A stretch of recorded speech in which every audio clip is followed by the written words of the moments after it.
மாணவ நண்பர்கள் அனைவருக்கும் வணக்கம். நான் உங்கள் பொன்வேல் பாண்டியன், நடப்பு நிகழ்வுகள் ஆசிரியர். இந்த தினத்தில் நம்ம பார்க்க போகிறது ஜூலை 20ஆம் தேதிக்குரிய தினசரி நடப்பு நிகழ்வுகளின் தொகுப்பு. சரி, ஃபர்ஸ்ட் நம்ம வழக்கம் போல தலைப்பு செய்தியில் பார்ப்போம். அதனைத் தொடர்ந்து விரிவான செய்திகள், நடுவில் போனஸ் கேள்விகள், இறுதியாக சூப்பர் செட்ஸ் கேள்விகள். இந்த மாதிரி சூப்பரான செய்திகளை ப்ரிலிம்ஸுக்கு, மெயின்ஸுக்கு, எல்லா தேர்வுகளுக்கும் தேவைப்படுற மாதிரி சிறப்பான முறையில் தொகுத்து வழங்கிட்டு இருக்கிறோம். நல்ல முறையில் வீடியோ ஃபுல்லாக பார்த்துட்டு ஒரு நோட்டு போட்டு அப்பப்போ வாய்ப்பு கிடைக்கும்போது உங்கள் ஃப்ரெண்ட்ஸுக்கிட்ட ரிவிஷன் பண்ணிக்கோங்க. சூப்பராக நீங்கள் வந்துட்டு இந்த வருஷம் ஒரு அரசு பணியை உறுதி செய்யுங்க. ஆரம்பிக்கலாமா? இப்போ நம்ம பார்க்க போகிறது ஜூலை 20ஆம் தேதிக்குரிய தினசரி நடப்பு நிகழ்வின் தொகுப்பு.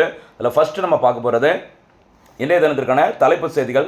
தலைப்பு செய்தியில் ஃபர்ஸ்ட் பாயிண்ட் பாருங்க, சர்வதேச நிலவு தினம் மற்றும் சர்வதேச செஸ் தினம் ரெண்டுமே ஜூலை 20. என்ன சிறப்பு, இதனோட பின்னணி என்னன்னு சொல்லி பார்க்க போகிறோம். பார்த்து முடிச்சுட்டு அப்படியே நிலாவை ஆராய்ச்சி செய்வதற்கான முக்கியமான ஆராய்ச்சி திட்டங்கள், சரியா, ஜப்பான்லேருந்து, ரஷ்யாவிலேருந்து, அமெரிக்காலேருந்து, நம்முடைய இஸ்ரோ முதற்கொண்டு முக்கியமான ஆராய்ச்சி திட்டங்களை நிலாவிற்காக அறிவிச்சிருக்கிறாங்க. அந்த திட்டத்தின் பெயர்களை வரிசைப்படி பார்க்க போகிறோம். அடுத்து இந்தியாவின் புகழ்பெற்ற பேட்மிண்டன் வீராங்கனை PV சிந்து அவர்கள் சமீபத்தில் ஒரு வரலாற்று சாதனை படைச்சிருக்கிறாங்க. இது தவிர வேற என்னென்ன சாதனையில் சிந்து அவர்கள் படைச்சிருக்கிறாங்க, மொத்தமாக ஒரே லைனில் பார்க்க போகிறோம். சரி, ஒரே நோட்ஸில் அதை பார்த்து முடிச்சுட்டு தமிழ்நாட்டின் முதல் சதுர வடிவ படிக்கிணறு, சரியா, ராணி படிக்கல் கிணறு குஜராத்தில் இருக்கும், நீங்கள் பார்த்துருப்போம், 100 ரூபீஸில் இருக்கும். அதே மாதிரி சதுர வடிவ ஒரு படிக்கிணறு தமிழ்நாட்டில் முதன்மையாக கண்டுபிடிச்சிருக்காங்க. எந்த மாவட்டத்தில், எந்த இடத்துல, சரியா, அப்படின்னு சொல்லி பார்க்க போகிறோம். பார்த்து முடிச்சுட்டு யூனிஃபார்ம் சிவில் கோடு, சரி, பொது சிவில் சட்டம் ஒவ்வொரு மாநிலங்களும் அப்படியே நடைமுறைப்படுத்திட்டே இருக்கிறாங்க. அந்த மசோதா நிறைவேற்றிருக்கிறாங்க. இந்த நிலையில் மத்திய பிரதேசமும் இதில் லிஸ்ட்டில் சேர்ந்துருக்காங்க. இந்த பொது சிவில் சட்டத்தில் என்ன சிறப்பு அப்படின்னு சொல்லி பார்க்க போகிறோம். பார்த்து முடிச்சுட்டு அகைன் இந்தியன் பாலிட்டி தொடர்புடைய முக்கியமான ஒரு அப்டேட்டு, தேசிய கௌரவம் மற்றும் அவமதிப்பு தடுப்பு மசோதா 2026 மசோதா கொண்டு வந்திருந்தாங்க. அப்படின்னா இதுக்கு முன்னாடி வேற ஒரு சட்டம் இருக்கும். அந்த சட்டம் எப்போது ஏற்றப்பட்டது, என்ன தண்டனை விவரம், எதற்கு இந்த மசோதா அப்படிங்கிற மாதிரி கிளியராக பார்க்க போகிறோம். சரியா, அடுத்து இறுதியாக சூப்பர் செட்ஸ் கேள்வியை நம்ம பார்ப்போம். சரியா, சரி, இனிமேல் நம்ம பார்க்க போகிறது விரிவான செய்திகள். விரிவான செய்திகளை ஃபர்ஸ்ட் பாயிண்ட் பாருங்க, சர்வதேச நிலவு தினம். என்ன தினமா? சர்வதேச நிலவு தினம், இன்டர்நேஷனல் மூன் டே. ஒவ்வொரு ஆண்டும் ஜூலை 20ஆம் தேதியில் சர்வதேச நிலவு தினம் கொண்டாடப்படுகிறது. 1969ஆம் ஆண்டில் ஜூலை 20ஆம் தேதி அப்போலோ 11 என்ற விண்கலத்தின் மூலம் நிலாவில் முதல் முறையாக தன்னுடைய மனிதனின் காலடி தடம் பட்டது. அதுக்கு காரணம் கண்டிப்பாக தெரிஞ்சிருக்கும். யாருமா? நாசாவின் விண்வெளி வீரரான நீல் ஆம்ஸ்ட்ராங் அவர்கள் தான். நீல் ஆம்ஸ்ட்ராங் அவர்கள் தான் முதல் முறையாக நிலாவில் தன்னோட இடது கால், லெஃப்ட் லக்கத்துக்கு வச்சிருப்பாரு. ஜூலை 20, 1969. அந்த ஜூலை 20 தான் இன்டர்நேஷனல் லெவலில் சில நிலா தினமாக, மூன் டேவாக கடைபிடிக்கப்படுகிறது. ஞாபகம் வச்சுக்கோங்க, ஓகேவா? அப்படியே நீல் ஆம்ஸ்ட்ராங் கூட யார் வேற யாருமா நிலாவுக்கு போயிருந்தாங்க? எட்வின் ஆல்டன் அவர்கள். அதே நம்ம மறந்துடக்கூடாது, சரிங்களா? ஓகே, அடுத்து நிலாவில் காலடி வைத்த நீல் ஆம்ஸ்ட்ராங் அவர்கள் என்ன சொன்னாங்க அப்படிங்கிறத கொஞ்சம் தெரிஞ்சுக்கோங்க, சரிங்களா? பாருங்க, மனிதனுக்கு இது ஒரு சிறிய காலடி, ஆனால் மனித குலத்திற்கு இது ஒரு மாபெரும் படி அப்படிங்கிற மாதிரி ஸ்டேட்மெண்ட் கொடுத்துருந்தாங்க. இந்த மாதிரி வரும்போது கொஞ்சம் நோட் பண்ணிக்கோங்க. இந்த வாசகத்தை கூறியவர் யாருன்னு சொல்லி கேட்கலாம், சரிங்களா? முதல் முறையாக சர்வதேச நிலா தினம் கடைபிடிக்கப்பட்ட வருஷம் 2022 தான். ஞாபகம் வச்சுக்கோங்க, மறக்கக்கூடாது. ஜூலை 20, 2022 தான் first time international moon day அதிகாரப்பூர்வமாக கடைபிடிக்கப்பட்டது. அதுக்கு முன்னாடி பண்ணியிருந்தாலும் அஃபீஷியலாக 2022ஆம் ஆண்டு தான் முதல் முறை கடைபிடிக்கப்பட்டது. ஓகேவா? அடுத்து நிலாவிற்கான முக்கியமான ஆராய்ச்சி திட்டங்கள் எவை அப்படிங்கிறத பாருங்க. ஓகேவா? இந்தியாவோடது நம்ம நிறைய வாட்டி பார்த்துருக்கோம். சந்திராயன் திட்டம், இஸ்ரோ நிலாவை ஆராய்ச்சி செய்வதற்கு அறிவித்துள்ள திட்டத்தின் பெயர் சந்திராயன். அந்த சந்திராயன் 1 அப்படிங்கிறது 2008 அக்டோபர் 22, சந்திராயன் 2 அப்படிங்கிறது, சரிங்களா, ஜூலை 22, 2019. அதேமாதிரி சந்திராயன் 3 அப்படிங்கிறது ஜூலை 14, 2023 சூப்பராக அனுப்புனாங்க. இதை பற்றி நம்ம டீட்டெயிலாக நிறைய வீடியோவில் நம்ம பார்த்தாச்சு, சரிங்களா? ஓகே, அடுத்து சந்திராயன் 4 செலுத்த போகிறேன்னு சொல்லியிருக்காங்க இஸ்ரோ. அடுத்து நாசா அமைப்பின் நிலாவிற்கான ஆராய்ச்சி திட்டத்தின் பெயர் ஆர்டமிஸ், சரியா? ஆர்டமிஸ் இது ஒன்றும் ஷார்ட்ஸில் வீடியோவில் நிறைய வாட்டி பார்த்து தான். ஆர்டமிஸ் அப்படிங்கிறது பார்த்தீங்கன்னா நாசாவின் நிலாவிற்கான ஆராய்ச்சி திட்டம். மனிதர்களை நிலாவில் களம் இறக்க போகிறாங்க, சரியா?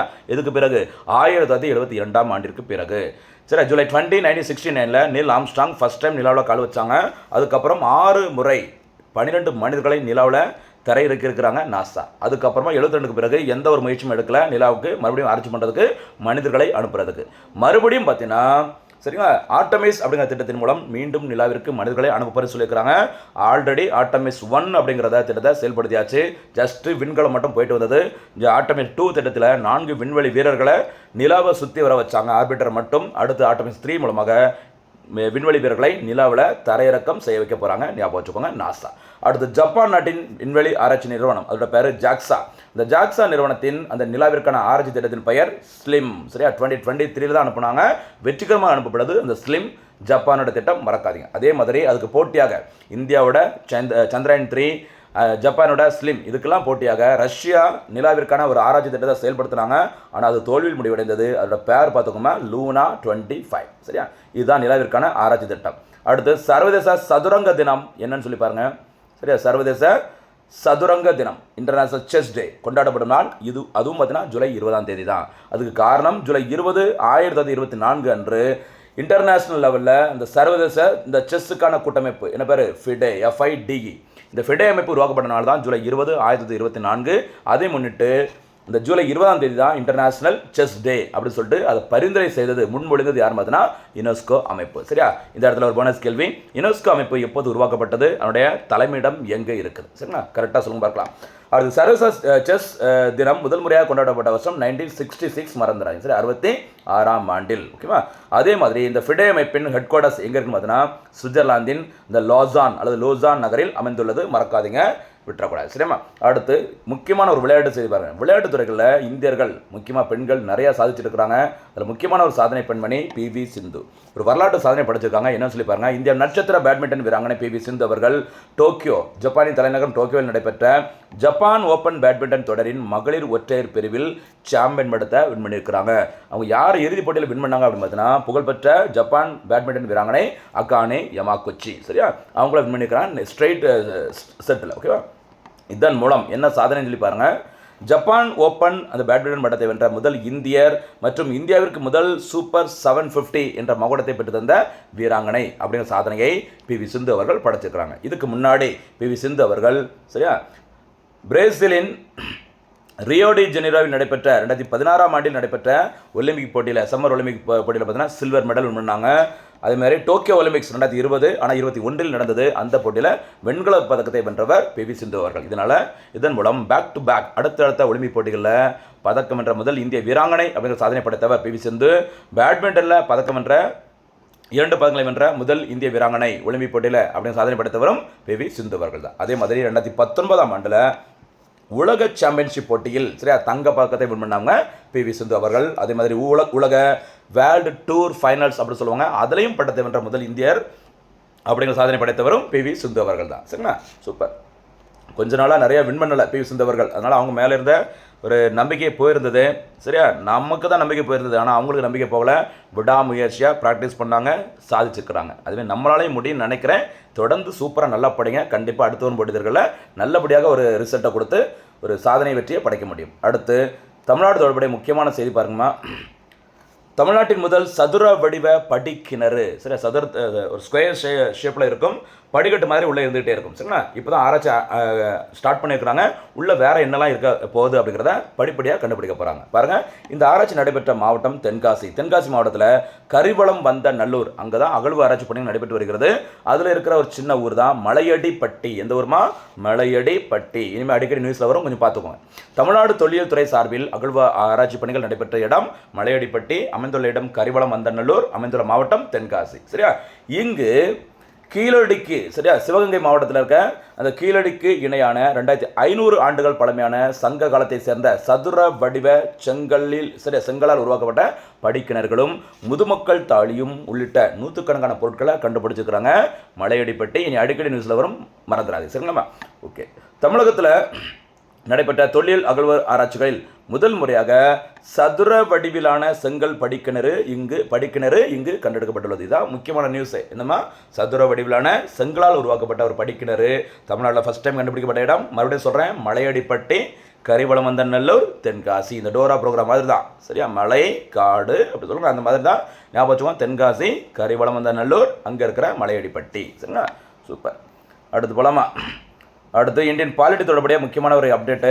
மத்திய பிரதேசத்தில் பொது சிவில் சட்டம் ஜூலை 2026 மத்திய பிரதேசத்தை சேர்ந்த அமைச்சரவையானது அந்த மாநிலத்திற்கான யூனிஃபார்ம் சிவில் கோட் பொது சிவில் சட்ட மசோதாவிற்கு ஒப்புதல் வழங்கியுள்ளது. சரியா, இதோட சிறப்புகள் என்ன அப்படிங்கிற மாதிரி நம்ம நிறைய வாட்டி பார்த்ததான், இருந்தாலும் ஒரு வாட்டி ரிவிஷனுக்காக பார்த்துருங்கம்மா.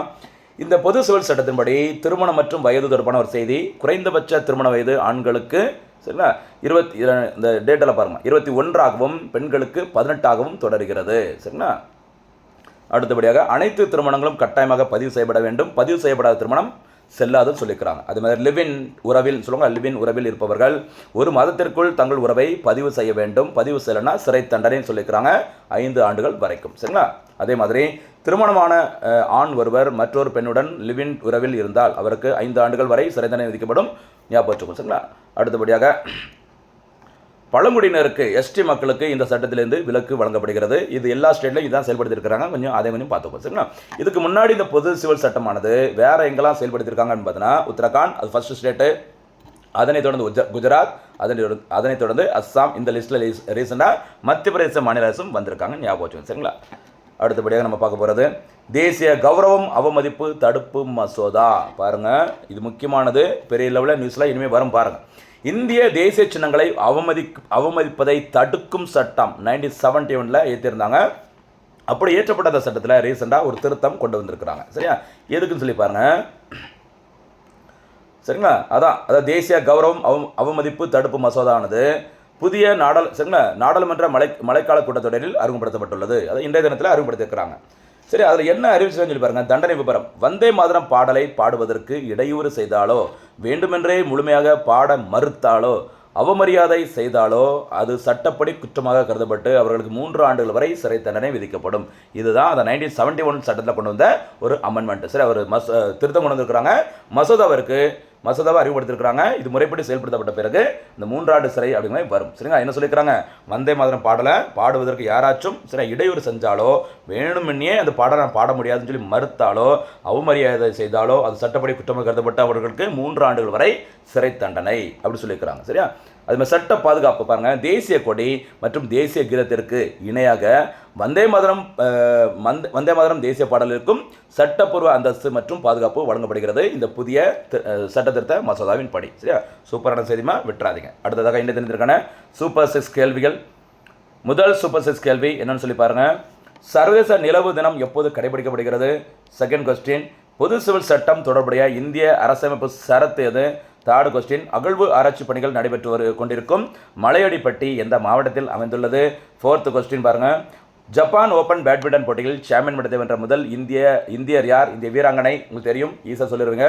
அடுத்து ஸ்லிம் மற்றும் ஆர்டமிஸ் என்பது யாருடைய நிலாவிற்கான ஆராய்ச்சி திட்டங்கள்?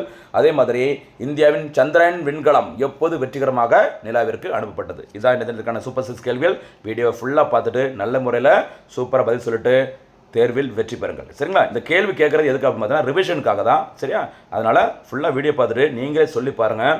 அந்த பதில் உங்களுக்கு ஆட்டோமேட்டிக்காக வந்ததுன்னா லைஃப்லேயே மறக்காது. அதுக்கு தான் ஒரு சின்ன முயற்சி இந்த சூப்பர் 6 கேள்வி, போனஸ் கேள்விலாம். சரியாம்மா? மீண்டும் சந்திக்கலாம். நன்றி, வணக்கம்.